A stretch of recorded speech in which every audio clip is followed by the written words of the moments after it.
Si llevas 2 años ganando, presta atención, no porque hayas hecho algo mal, sino porque ganar es exactamente la señal que el mercado usa para convencerte de que sabes lo que estás haciendo. Y a veces, esa es la única señal que necesita para destruirte. Ganar no prueba habilidad. A veces solo prueba que el azar todavía no cobró. Hay estrategias enteras, fondos enteros y carreras enteras que funcionaron durante años hasta el día exacto en que dejaron de funcionar. Y el operador que estaba dentro no falló al final. Falló mucho antes, cuando interpretó una racha favorable como evidencia de que era bueno. Este video no es contra el trading, ni contra tomar riesgo, ni contra ganar dinero. Es contra una mentira más peligrosa, creer que todo buen resultado confirma una buena decisión. Esa mentira es cómoda porque te deja dormir tranquilo. Si ganaste, entonces el proceso era bueno. Si perdiste, entonces el mercado fue injusto. Pero los mercados no funcionan así. En mercados reales, una mala decisión puede pagarte varias veces antes de destruirte. Y una buena decisión puede perder dinero aunque haya estado correctamente planteada. Por eso el resultado importa, pero no es el juez final. Es una evidencia, nada más. En los próximos minutos vas a aprender 3 pruebas concretas. La primera te dice si tu ganancia sobrevive a historias alternativas, o si solo sobrevive en la única historia que ocurrió. La segunda te enseña a juzgar decisiones por el proceso, no por el resultado económico. La tercera te obliga a proteger tu derecho a seguir jugando, porque ningún retorno promedio importa si un solo evento te saca del juego. Esto no es teoría bonita, es la diferencia entre quien dura 20 años y quien dura 3. El problema estructural de cualquier mercado es que la suerte y la habilidad pueden producir la misma curva durante suficiente tiempo como para confundirte. Mientras estás dentro de un régimen favorable, no siempre sabes si tu retorno viene de una ventaja real o del entorno. Si la volatilidad está baja, si la liquidez es abundante, si las tasas ayudan, si las correlaciones se comportan, muchas estrategias parecen inteligentes. Pero cuando llevas suficiente tiempo ganando, tu cerebro construye una narrativa. Empiezas a creer que tu proceso es superior. Aumentas tamaño, concentras, apalancas. Y cuando el régimen cambia, descubres que no estabas operando con ventaja. Estabas expuesto a una condición que todavía no se había roto. La habilidad existe. La ventaja real existe. Pero la ventaja real se mide contra muestras grandes, escenarios alternativos y supervivencia bajo estrés. Si solo se mide contra el resultado de un año, no es ventaja. Es una hipótesis con suerte.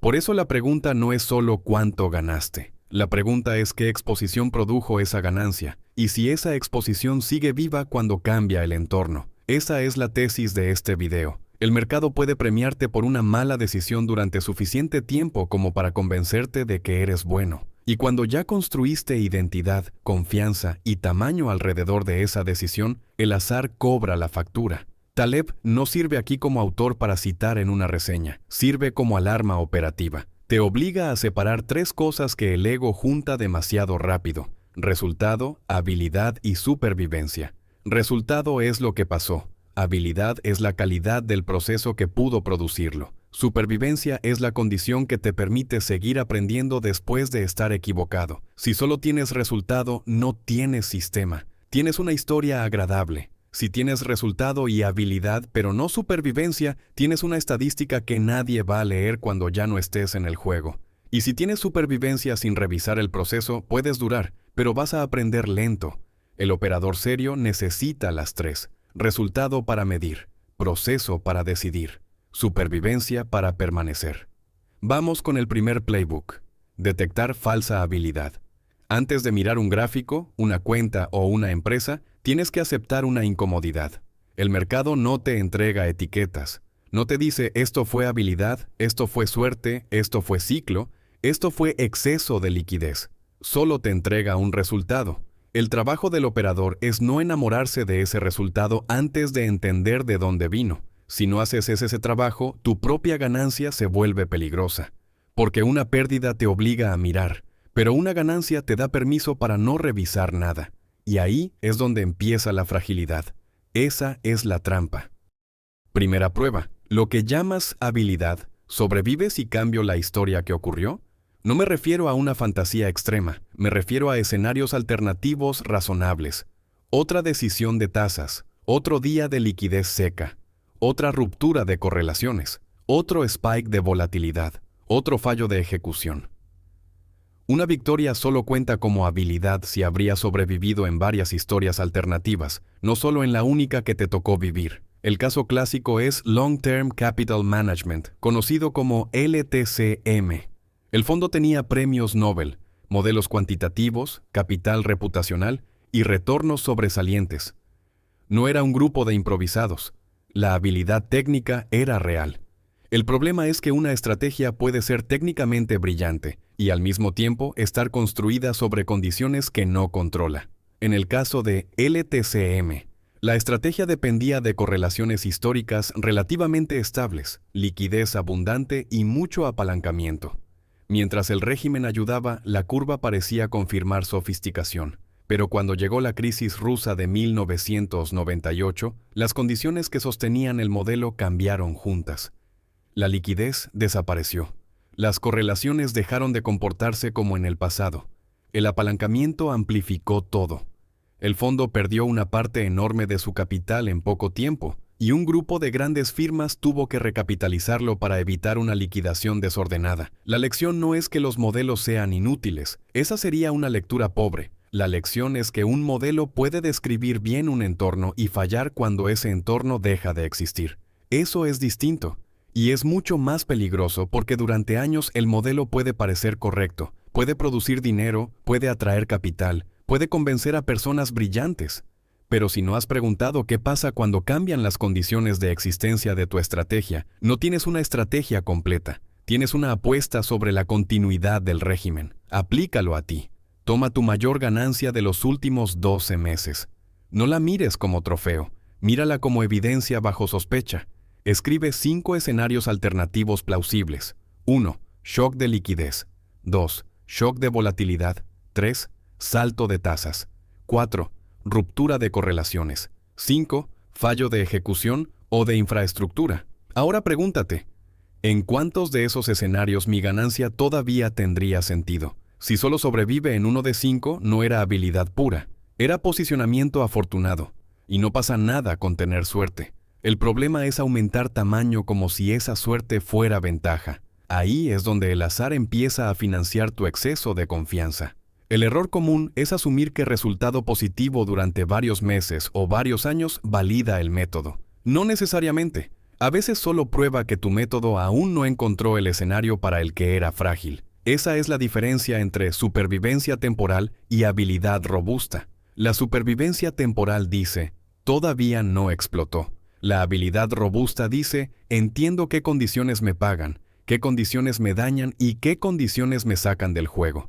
La pregunta de auditoría de este playbook es simple. Si cambio el régimen de mercado, ¿mi ganancia sigue siendo razonable o se convierte en ruina? Si la respuesta es ruina, no estás prohibido de operar. Pero tienes que tratar esa ganancia como exposición, no como identidad.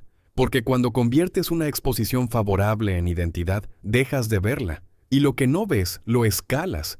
Ahí es donde una buena racha deja de ser buena noticia y empieza a ser material inflamable. Esta prueba también sirve fuera del trading. Un fundador puede creer que su producto ganó por superioridad cuando en realidad ganó por una ventana de distribución barata. Un vendedor puede creer que su script es genial cuando en realidad el mercado estaba comprando cualquier cosa. Un inversor puede creer que detectó valor cuando en realidad compró beta en un ciclo alcista. En todos esos casos, el resultado se ve igual desde afuera: crecimiento, retorno, confianza. Lo que cambia es la fragilidad escondida detrás. Por eso la pregunta no es si ganaste. La pregunta es bajo qué condiciones ganaste. Si no sabes nombrarlas, no sabes repetirlas. Y si no sabes repetirlas, no puedes escalarlas con responsabilidad. El operador amateur pregunta, ¿cuánto hice?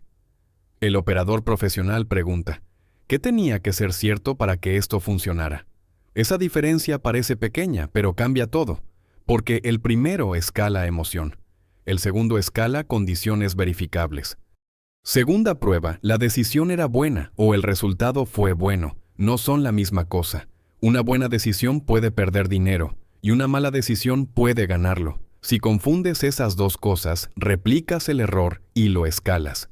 Este es uno de los errores más caros del operador. Mirar el resultado como si fuera una auditoría perfecta del proceso. Si ganó, lo repite. Si perdió, lo descarta. Pero el mercado no califica así. El mercado puede pagar una mala decisión por razones ajenas a tu tesis. Puede castigarte por una buena decisión que todavía no tuvo tiempo de madurar. Y puede hacer ambas cosas el tiempo suficiente para confundirte. El caso de Equis y V y Volmageddon lo muestra con brutal claridad. Durante años, estar corto de volatilidad parecía una máquina de imprimir dinero. La volatilidad estaba baja, el índice VIX parecía dormido. Las primas entraban con consistencia, las caídas parecían manejables. Para muchos, la operación parecía racional. Vender volatilidad, cobrar prima, repetir. En superficie era disciplina, en estructura era otra cosa. Ganancias pequeñas y frecuentes a cambio de una pérdida catastrófica si aparecía un salto violento de volatilidad. Esa es la trampa de muchas estrategias que parecen estables. No eliminan el riesgo, lo esconden en la cola. El 5 de febrero de 2018, el salto llegó. El producto X y V sufrió un colapso tan fuerte que terminó suspendido y eliminado del mercado. El problema no apareció ese día. Ese día solo se hizo visible. La fragilidad ya estaba dentro de la estructura durante los años buenos. Y aquí está la lección incómoda. El proceso era el mismo cuando ganaba que cuando colapsó. La diferencia entre parecer genio y quedar destruido fue el calendario. Eso es lo que el outcome bias te impide ver. Cuando evalúas por resultado, el mercado puede entrenarte al revés. Te paga por una conducta frágil. Tú interpretas el pago como validación. Aumentas tamaño. Reduces dudas. Repites con más confianza. Y luego, cuando aparece el evento que tu proceso no protegía, dices que fue un cisne negro. Pero muchas veces no fue un cisne negro. Fue una cola conocida, ignorada porque no había cobrado todavía. La acción práctica aquí es simple y dura. Diario ex ante. Antes de cada decisión relevante, escribe 5 cosas. Primero, la tesis. Segundo, ¿qué invalida esa tesis? Tercero, el tamaño. Cuarto, la pérdida máxima aceptable. Quinto, la razón concreta de entrada. Después del resultado, evalúa contra ese papel, no contra el dinero que apareció en la cuenta. Si ganaste por razones distintas a las que escribiste, ganaste por azar. Y eso no es un pecado. El problema es tratar ese azar como una señal para aumentar tamaño. Si perdiste, pero el proceso fue correcto, no destruyas el método por una sola muestra. Ajusta, revisa y sigue midiendo. El punto no es ignorar resultados, el punto es ponerlos en su lugar. El resultado te dice qué pasó, el proceso te dice si tiene sentido repetirlo. La pregunta de auditoría es esta: si esta misma decisión terminara en pérdida, ¿yo seguiría defendiendo el proceso que la produjo?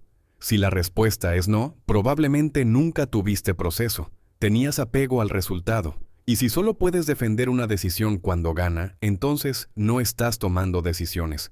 Estás buscando confirmación. Esta prueba tiene una consecuencia incómoda para cualquier trader o inversor. Tienes que felicitar menos tus ganancias y revisar más tus condiciones de entrada. Una operación ganadora puede ser basura bien pagada. Una operación perdedora puede ser parte normal de un sistema robusto. La única forma de distinguirlas es haber escrito la lógica antes de conocer el resultado. Después del resultado, el cerebro hace trampa. Recorta lo que no encaja, exagera lo que sí encaja y convierte accidentes en historias. Por eso el papel importa, no porque sea mágico, sino porque fija tu pensamiento antes de que el resultado lo contamine. También necesitas separar muestra de anécdota. Una operación no valida un sistema, 10 operaciones tampoco necesariamente. En dominios con mucha varianza necesitas mirar distribución, no episodios. ¿Cuánto ganas cuando ganas? ¿Cuánto pierdes cuando pierdes? ¿Qué pasa cuando el mercado se mueve rápido? ¿Qué pasa cuando la liquidez se va? ¿Qué pasa cuando tu ejecución falla? Un proceso real no solo sabe cómo gana, también sabe cómo se equivoca. Y cuanto mejor conozcas esa forma de equivocarte, menos probable es que el azar te convenza de que eres invencible. Esa humildad paga, y paga caro. Tercera prueba. ¿Qué evento te saca del juego? ¿Y cuál es tu exposición real a él hoy? Esta es la prueba más importante, porque puedes acertar muchas veces y aún así quedar fuera por una sola exposición mal diseñada. La supervivencia domina al retorno promedio. Si una estrategia tiene una probabilidad no nula de destruirte, el tiempo se encarga de hacer la pregunta suficientes veces. Por eso no basta con preguntar cuánto puedes ganar. Tienes que preguntar qué te impide volver mañana. El caso de Archegos Capital lo muestra en versión concentrada. Bill Hwang parecía tener convicción ganadora. Había crecimiento patrimonial, concentración, exposición agresiva y apariencia de gran selector de acciones. Pero la estructura real era apalancamiento sintético mediante derivados, distribuido entre varias contrapartes bancarias que no tenían una imagen completa del riesgo agregado. La verdadera exposición no estaba donde parecía. Cuando los activos subyacentes empezaron a caer en marzo de 2021, las llamadas de margen fallaron y los bancos absorbieron pérdidas multimillonarias. La lección no es que concentrar sea siempre malo. La lección es que concentración, más apalancamiento, más opacidad, crea una estructura donde un movimiento adverso no te hace perder, te expulsa. Y cuando una pérdida te expulsa, ya no puedes aprender de ella, solo puedes recordarla. Esto también aplica fuera del trading. Silicon Valley Bank parecía una institución sofisticada dentro de un nicho premium. Startups, venture capital, clientes tecnológicos, crecimiento fuerte. Pero el modelo tenía exposiciones acumuladas, tasas bajas, depósitos concentrados, una base grande de fondos no asegurados y activos sensibles a duración. Cuando las tasas subieron y los depositantes se coordinaron, el crecimiento que parecía ejecución superior mostró su otra cara. No era solo buena gestión de nicho, también era exposición a un régimen de tasas y confianza que se invirtió rápido. La misma lógica aparece en una cuenta de trading, en un fondo, en una startup o en un banco. Mientras el régimen ayuda, la exposición parece talento. Cuando el régimen cambia, la exposición vuelve a llamarse por su nombre. La acción práctica es definir límites antes de necesitarlos. 5 límites no negociables. 1. Pérdida máxima por posición. 2. Apalancamiento máximo. 3. Concentración máxima por activo o tesis. 4. Liquidez mínima disponible. 5. Correlación máxima bajo estrés. Si cruzas uno, sales o reduces. No hay excepción narrativa. No hay "esta vez es distinto". Esa frase existe para justificar límites rotos. El punto de los límites no es evitar pérdidas. Perder es parte del juego. El punto es evitar una pérdida que te quite el derecho a seguir operando. Un operador robusto no es el que nunca se equivoca, es el que diseña su error para que sea pequeño, legible y recuperable. La pregunta de auditoría es directa. Si tu posición más grande cae 50% mañana, ¿sabes exactamente qué haces en las primeras 48 horas? ¿Qué vendes? ¿Qué mantienes? ¿Qué queda intacto? ¿Qué regla se activa? Si la respuesta no está escrita, no tienes gestión de riesgo. Tienes esperanza con vocabulario técnico, y la esperanza no liquida posiciones. El mercado sí. Hay otra forma de decirlo. El riesgo de ruina no se compensa con inteligencia. Una persona brillante puede diseñar una estructura frágil. Un equipo sofisticado puede ignorar una correlación escondida. Un banco grande puede comportarse como si los depósitos fueran estables hasta que dejan de serlo. En todos los casos, el error es parecido. Mirar el retorno visible y no la condición de supervivencia. Por eso los límites tienen que existir antes de la emoción. En frío, puedes pensar. Bajo presión, negocias contigo mismo. Y cuando empiezas a negociar con tus reglas ya no son reglas, son sugerencias. El operador que sobrevive no es necesariamente el que tiene la mejor predicción, es el que evita quedar obligado a tomar decisiones importantes en el peor momento posible. Liquidez es libertad. Tamaño correcto es libertad. Baja deuda es libertad. Diversificación inteligente es libertad. No porque sean conservadoras por definición, sino porque te dan margen para actuar cuando otros solo pueden reaccionar. Esa es la diferencia entre riesgo calculado y fragilidad vestida de convicción. Si tu estrategia necesita que nada raro pase, no es una estrategia, es una oración. Y el mercado no está obligado a contestarla como tú quieres. Mejor asumirlo antes, mucho antes. Ahora reúne las 3 pruebas. Primera, tu ganancia tiene que sobrevivir en escenarios que no ocurrieron. Segunda, tu decisión tiene que evaluarse por proceso, no por resultado. Tercera, tu exposición tiene que respetar límites que no se rompen por convicción. Esa es la arquitectura completa. No estás buscando tener razón todo el tiempo. Estás buscando seguir operando cuando estás equivocado. Esa frase vale más que cualquier promesa de retorno, porque en mercados, inversión, negocios y carrera, el problema no es equivocarte. El problema es equivocarte de una forma que te impide volver. La habilidad existe, pero la habilidad sin supervivencia es una estadística que nadie va a leer. La ventaja existe, pero la ventaja que solo funciona en un régimen no es una ley. Es una condición, y las condiciones cambian. Por eso, antes de celebrar una ganancia, haz una auditoría de 5 preguntas. Saca el celular. Abre notas. Responde sobre tu última gran victoria. No para sentirte mal, para saber qué estás escalando.